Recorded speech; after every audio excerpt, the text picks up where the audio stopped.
Écrire avec des figures de style consiste à enrichir ton texte en utilisant des procédés littéraires qui donnent plus d'expressivité, de poésie ou d'intensité à ce que tu écris.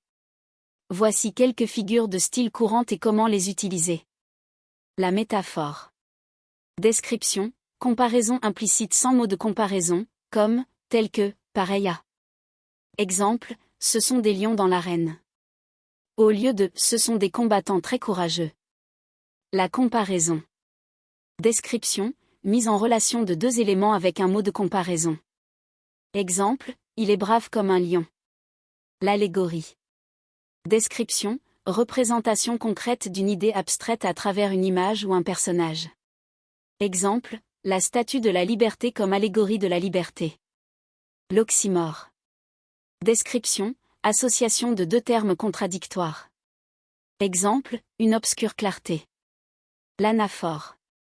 Description, répétition d'un mot ou groupe de mots en début de phrase ou de vers. Exemple, je veux vivre, je veux aimer, je veux croire. L'allitération. Description, répétition de consonnes proches dans une phrase. Exemple, pour qui sont ces serpents qui sifflent sur vos têtes? L'hyperbole. Description, exagération pour renforcer une idée. Exemple, je mourrais de faim. L'euphémisme. Description, atténuation d'une expression pour la rendre moins brutale. Exemple, il nous a quittés, au lieu de il est mort. L'antithèse.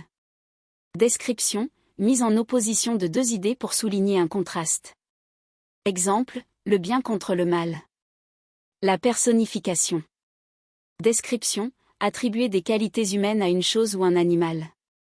Exemple, le vent hurlait dans la nuit. Conseil pour écrire avec des figures de style. Choisis la figure de style adaptée à ton message.